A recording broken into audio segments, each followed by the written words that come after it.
Estos no son años de utopías o leyendas. La tecnología se ha convertido en un tótem y confiamos más en las máquinas que hemos creado que en nuestros propios sentidos. Dócilmente, por no parecer tontos o ingenuos, hemos asumido como si fuese un dogma que aquello que no pueda pesarse o medirse no es real, aunque lo tengamos delante de nuestros ojos. Además, ¿quién tiene tiempo para fantasías?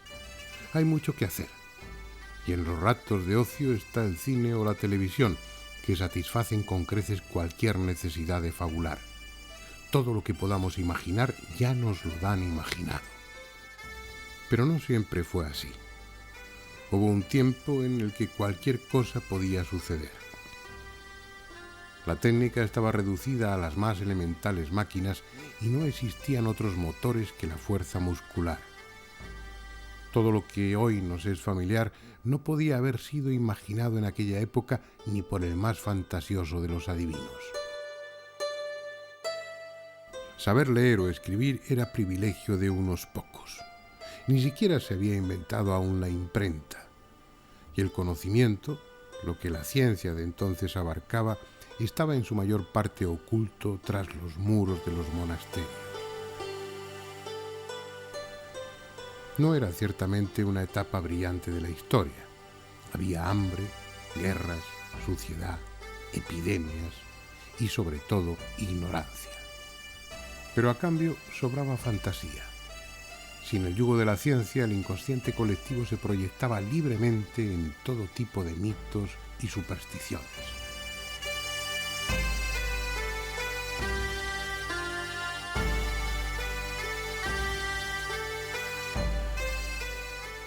Era el tiempo en que los caballeros dejaban atrás sus tierras solariegas y castillos para ir en busca del Santo Grial o incorporarse a las cruzadas y conquistar Jerusalén. Los que regresaban traían en sus alforjas nuevas leyendas, relatos fantásticos sobre aquellos países lejanos y especialmente sobre los numerosos monstruos con los que toparon en su aventura. Nadie ponía en duda tales historias porque, como todo el mundo sabía, en la tierra sensatamente plana de entonces convivían con el hombre las más diversas y extravagantes criaturas. Gnomos, hadas, silfos, elfos, ogros, dragones, sirenas y una muy especial, un hermoso animal que simbolizaba la pureza, el unicornio.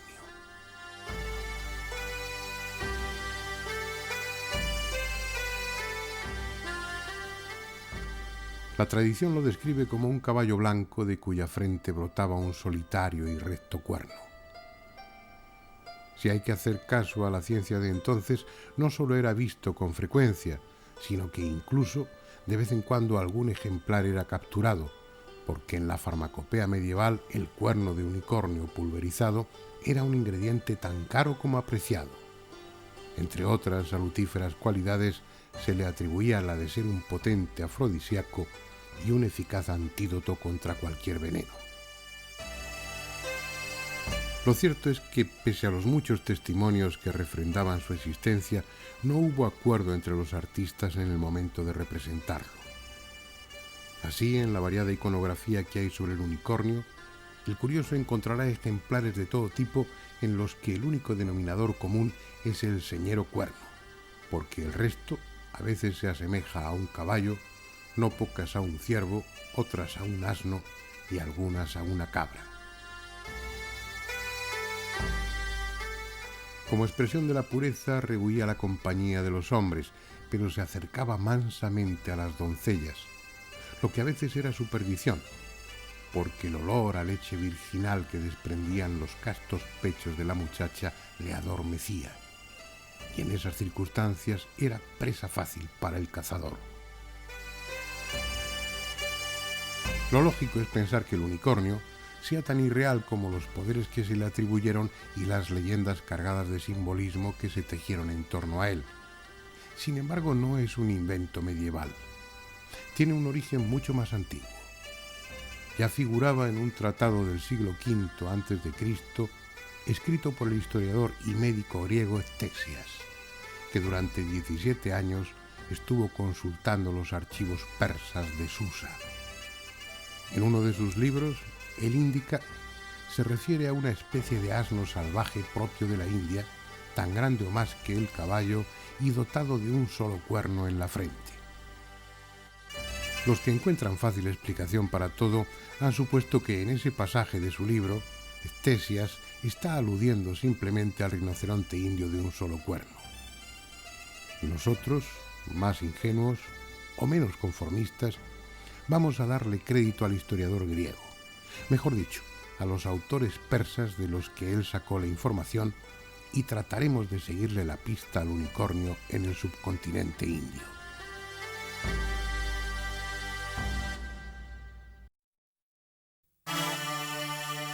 Vivir en la época actual tiene sus ventajas, y en unas cuantas horas un avión de la Pakistan International Airlines nos llevará desde Londres hasta Karachi. Hemos elegido ese destino porque nuestra búsqueda no es la de un animal vivo, sino la de una especie que, de haber existido, se extinguió hace mucho tiempo. Y en Pakistán se encuentran los restos de las más viejas culturas del subcontinente, que tal vez, solo tal vez, tuvieron contacto con el unicornio. Karachi fue la capital de la República Islámica de Pakistán desde su independencia en 1947 hasta 1960. Hace siglo y medio era una aldea de pescadores, pero durante la dominación inglesa se construyó un puerto, el único importante del país, y un ferrocarril para comunicarlo con los puntos lejanos del Punjab. Gracias a ello, Karachi se convirtió en una gigantesca urbe con 10 millones de habitantes.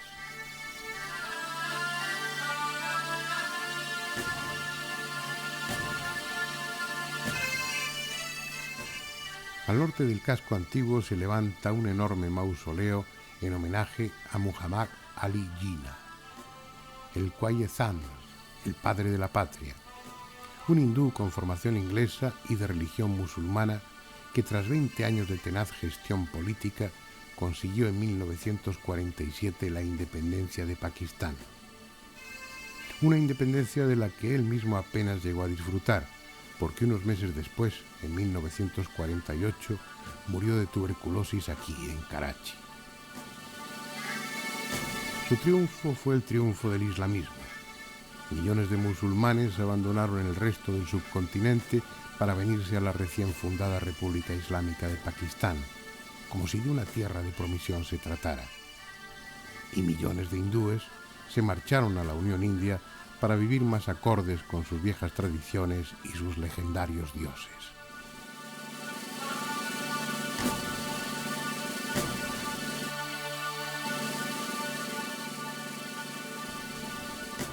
Pero aunque se trata de un país regido por la ley islámica, al punto que un ciudadano puede ser condenado a muerte por blasfemia, en la abigarrada población pakistaní caben hinduistas, budistas, católicos, evangélicos y miembros de las religiones más diversas. Los que parecen no tener sitio son los turistas.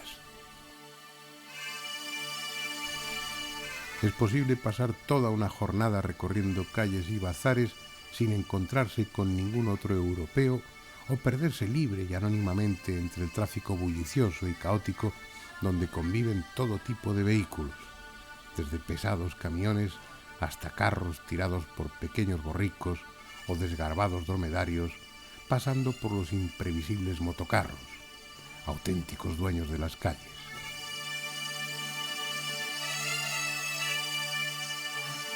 Pero en esa Babel de bocinas sobre ruedas y accidentes constantemente evitados por un par de milímetros, lo que sin duda fascinará al viajero son las carrocerías cubiertas de espejos, pinturas, metales bruñidos, banderines y cualquier tipo de adorno que convierten a autobuses y camiones en auténticos museos rodantes. Como si les horrorizara el espacio vacío, los conductores pakistaníes llenan cajas y cabinas con cenefas, guirnaldas, escenas religiosas, rostros de artistas, paisajes urbanos o bucólicos, frases del Corán y todo aquello que dé brillo y colorido a sus vehículos. Es, en definitiva, una explosión de vida, la misma que anima las viejas calles de cualquier ciudad, auténticos bazares en los que encontrar de todo y a todos, gentes del Sind, de Beluchistán, del Punjab, de los lejanos valles del norte, y afganos, iraníes, hindúes, una población heterogénea y en constante crecimiento, a pesar de las campañas gubernamentales para que el índice de natalidad descienda. Aquí se vive la calle, se está en ella, se compra en ella, se come en ella. Es como un inmenso supermercado en el que puede adquirirse cualquier cosa, desde una cacerola hasta una sortija de oro, desde repuestos de automóvil a las más finas telas, susis tejidos a mano, agraques de diseños geométricos, bandinis, del terciopelo a la seda, del algodón al brocado, todas las texturas y todas las gamas imaginables de color. Y por supuesto, alfombras de una infinita variedad, las propias que ya constituyen una potente industria pakistaní, pero también las de Afganistán, las de Irán o las traídas de China.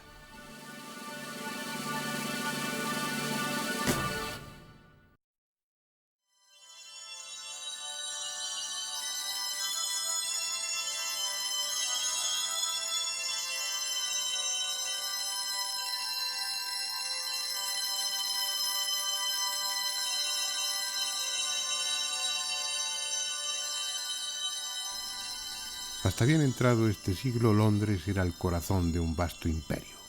Con planteamientos mucho más pragmáticos que éticos, Inglaterra organizó, controló y supo explotar en su propio beneficio la riqueza mineral y agrícola de los lejanos países que estaban bajo su influencia. En el subcontinente indio dispuso de una inmensa fuente de materias primas y de una baratísima mano de obra para extraerlas. El único inconveniente para el aprovechamiento de esas riquezas eran las enormes distancias a recorrer hasta llegar a puerto. Por eso, una de las empresas más ambiciosas que acometieron los ingleses en esta parte del mundo fue construir largas líneas férreas que unieran los centros productores con la costa. En 1856, el gobierno británico encargó la construcción de un ferrocarril que uniera Karachi en el sur con Lahore en el norte. El encargo se lo hizo a unos ingenieros que eran hermanos, John y William Branton. John se encargó de la parte sur, inició los trabajos en Karachi, y William de la parte norte, los inició en Lahore. El material escaseaba, faltaban las piedras, y John tuvo la feliz ocurrencia de desmantelar las ruinas de una ciudad medieval, Raminabad, para con sus piedras construir el firme de la vía de ferrocarril. Escribió a su hermano contándole la feliz idea y este se puso a buscar también las ruinas de alguna ciudad antigua con la que poder construir el firme del ferrocarril. Así pues, esta vía, en el tramo de ferrocarril que une Karachi con Lahore, tiene el dudoso privilegio de a lo largo de 200 kilómetros estar construida sobre los restos de una ciudad de 5.500 años de antigüedad, Harappa. Sin embargo, aquel disparate cometido por los ingenieros ingleses sirvió para descubrir al mundo la existencia de una extraordinaria cultura desaparecida de la que hasta entonces no se tenía noticia alguna. Una cultura que se estableció 50 siglos atrás en ambas márgenes del río Indo y de la que afortunadamente Harappa no era la única muestra. En la provincia de Sind, a unos centenares de kilómetros al norte de Karachi, se hallaron los restos de otra ciudad tan antigua como desconcertante, Mohenjo-Daro. Probablemente la capital de un imperio surgido a las orillas del Indo, la arteria vital de esta parte del mundo.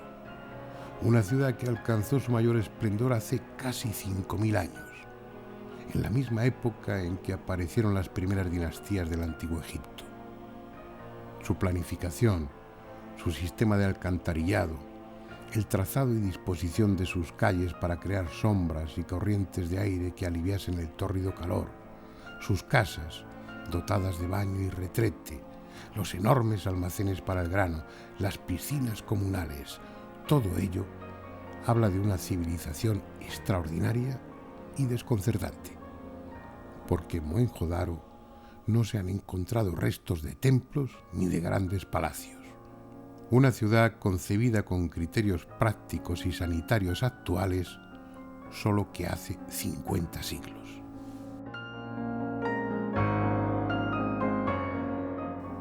Los arqueólogos estiman que el imperio del Valle del Indo debió contar con unas 400 ciudades, todas ellas nacidas de la abundancia que proporcionaba este río. Lo mismo que el Nilo en Egipto o el Tigris y el Éufrates en Mesopotamia, el Indo permitió al hombre de esta parte del Asia meridional establecerse, sembrar sus campos, desarrollar una próspera ganadería y trasladar los productos de su industria. Nacido allá arriba, en los montes de Kailas, cruza mansamente las llanuras del Tíbet para hacerse tumultuoso en las profundas gargantas del Karakorum en su paso hacia Cachemira y desparramarse luego en sinuosos meandros aquí, en las llanuras del Punjab. Sus aguas, alimentadas por los glaciares del Karakorum y las nieves del Hindu Kush, se desbordaban con el monzón, fertilizando las tierras. Desde elefantes y rinocerontes hasta búfalos y antílopes, la más variada fauna pobló las riberas del Indo. Y es posible que con ellos los últimos unicornios también abrevasen en sus aguas.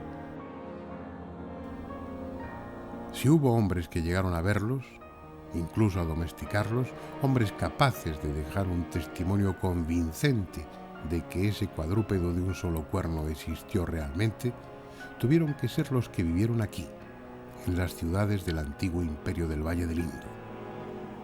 Lo malo es que tras muchos siglos de prosperidad, esa civilización desapareció de forma violenta hace unos 3.800 años. Empujado por el frío y el hambre, parte del pueblo ario asentado en las inmediaciones del mar de Aral se puso en marcha hacia el sur en un camino de conquista y supervivencia. En su improvisada ruta atravesaron los pasos del Hindu Kush y llegaron al Punjab, la fértil tierra de los 5 ríos en el actual Pakistán.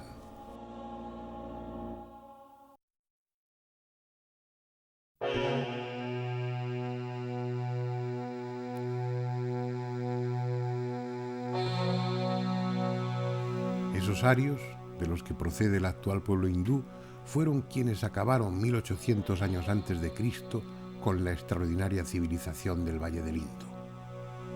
Aquí, en Mohenjo-Daro, debió producirse una brutal y despiadada matanza. En las casas del barrio artesano, los arqueólogos encontraron mezclados en revuelta confusión los esqueletos de hombres, mujeres y niños muertos a sablazos. Ya no pueden contarlo, pero tal vez entre los objetos que dejaron encontremos lo que andamos buscando. Aunque de pequeño tamaño, han sido muchas las piezas halladas entre los restos de Mohenjo-Daro y Harappa que ilustran sobre el modo de vida y las aficiones de sus antiguos habitantes. No es difícil localizarlas. Están en el propio museo que hay junto a las ruinas, en el Museo Nacional de Karachi, donde se conservan magníficas colecciones de diferentes épocas del pasado pakistaní, y en el Museo de Lahore, sin duda el más bello del país, instalado en un edificio de estilo gótico mogol y que tuvo como primer conservador al padre de Rudyard Kipling, el célebre escritor, autor de novelas como Capitanes intrépidos o King de la India.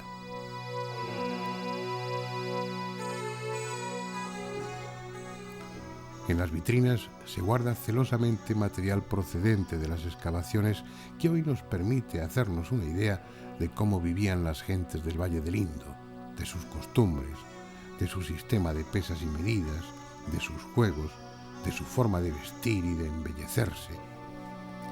Que eran hábiles joyeros queda demostrado por la abundancia de pulseras, collares y todo tipo de adornos realizados con piedras semipreciosas, que tallaban, pulían y perforaban con finísimos taladros. El hallazgo de joyas idénticas en tumbas de Mesopotamia y de otros lugares permite deducir que se trataba de una industria y no solo eran fabricantes, sino también exportadores. Organizados, industriosos, amantes del lujo y del confort. Lo extraño es que, siendo excelentes artistas, capaces de aunar el realismo con la estilización como los mejores escultores egipcios y sumerios, no esculpieran o modelaran grandes figuras de monarcas o de dioses. Esta escultura, la más célebre del Valle del Indo, divulgada en libros y catálogos con un pie que la califica gratuitamente como la estatua de un rey o de un sumo sacerdote, apenas mide 19 centímetros de altura. Lo cierto es que no sabemos cómo fue su sistema de gobierno, ni siquiera qué clase de religión tuvieron, si es que tuvieron alguna. Aquella extraña cultura desapareció dejando muchos enigmas pendientes de explicación. Pero de todos ellos, el más inquietante lo constituyen cerca de 4.000 pequeños sellos encontrados en las ruinas de Harappa y de Mohenjo-Daro. Están realizados en esteatita, el jaboncillo de los sastres, fácil de grabar. Luego se les daba una capa de sosa y se les metía al horno, con lo que adquirían gran dureza y un atractivo brillo. Casi todos ellos son de forma rectangular o cuadrada y con toda seguridad estaban destinados a imprimir sobre cualquier material blando, probablemente arcilla, para marcarlo señalando la propiedad.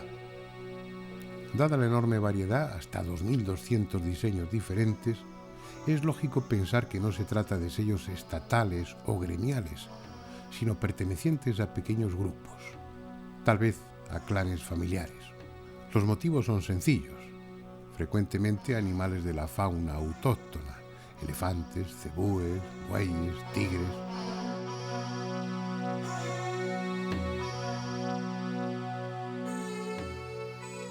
Pero además de representaciones de animales, en los sellos también hay escritura. Una escritura extraña, todavía sin descifrar, ni más ni menos que una de las más antiguas escrituras del mundo. Parece formada por ideogramas, o quizá es silábica, o ambas cosas, pero es distinta a cualquier otra de las escrituras conocidas, excepto a una. Y esto hace de ella un misterio aún mayor, porque esa otra escritura con la que guarda notable semejanza está localizada en el otro extremo del planeta, en la isla de Pascua.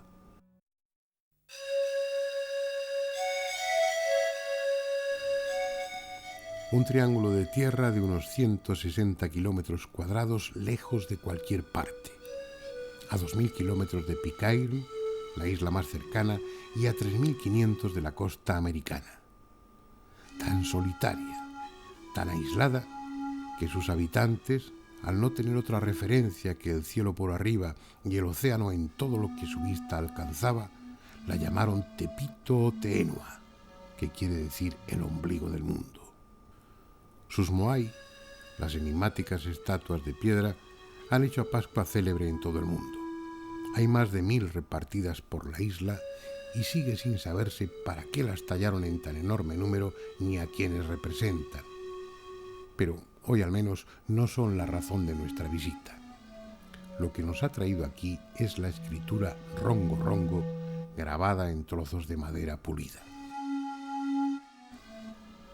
Solo quedan 24 tablillas que se conservan celosamente en diferentes museos del mundo y cuyo valor es incalculable. Estas, que tuvimos el privilegio de filmar, pertenecen al Museo de Santiago de Chile. Como las demás, proceden de la isla de Pascua. Es una escritura ideográfica y presuntamente silábica, formada por pequeñas figuras de animales, hombres, plantas y otras abstractas.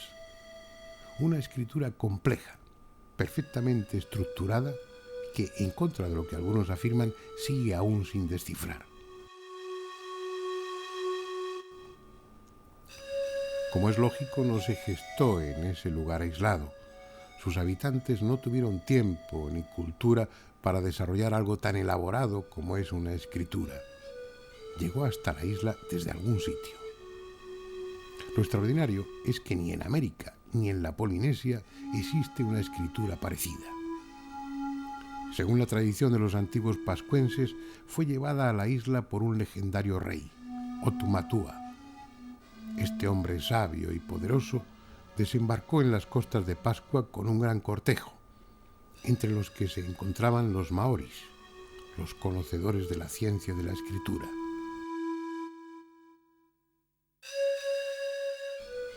Procedían de una gran isla llamada Iva, situada hacia el poniente, que se había hundido como consecuencia de un gran cataclismo. Otumatua y su séquito, advertidos a tiempo, eran los únicos supervivientes.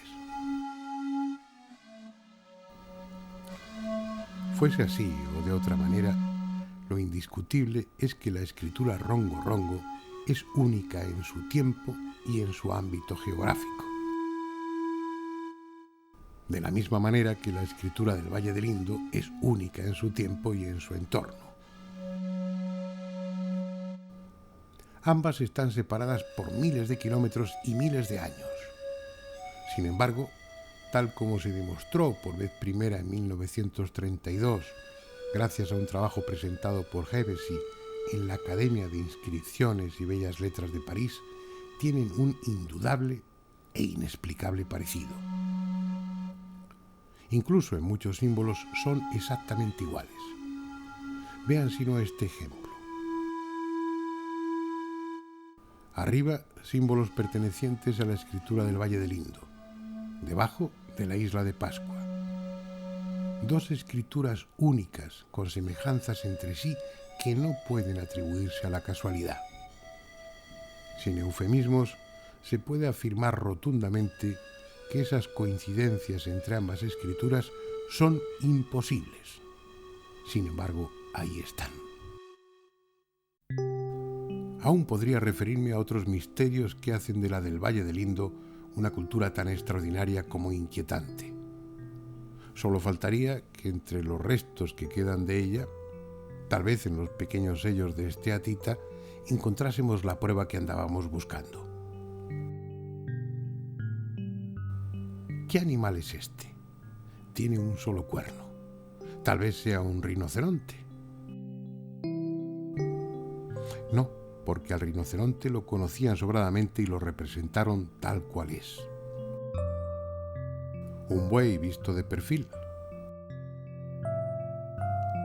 Tampoco, porque cuando se trataba de animales de dos cuernos se cuidaban de que ambos fuesen bien visibles. Es un animal distinto, retratado con la misma técnica y cuidado que los demás. No es un caballo, no es un antílope o un buey, no es un rinoceronte. Es un cuadrúpedo macizo que tiene un solo cuerno, y no recto, sino curvado, como es lo lógico. Lo que sí parece claro es que entre los antiguos habitantes del Valle del Indo era un animal apreciado, probablemente por su escasez, porque está representado en casi la cuarta parte de los sellos y generalmente con lo que parece ser un lujoso pesebre delante de él. Ignoramos el nombre que le daban, pero a falta de otro mejor, y en atención a su único cuerno, el de unicornio parece apropiado.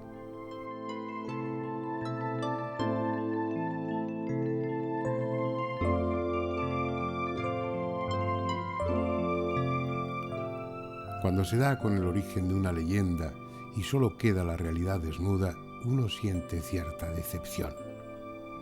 En el fondo, la historia auténtica del unicornio nada tiene de extraordinaria. Continuamente desaparecen especies o se encuentran miembros de otras que se creían extinguidas. Por citar solo un caso, el último ejemplar de leopardo autóctono de este subcontinente indio fue visto en 1948. Desde entonces no se ha vuelto a saber de ese animal. La conclusión de nuestra búsqueda es que sí hubo unicornios, aunque no eran hermosos ni arrogantes. Sus últimos ejemplares pastaron a las orillas de este río hace 4 o 5 mil años. Fue su desaparición y la fantasía de un pueblo hambriento de ideales las que lo convirtieron en un mito.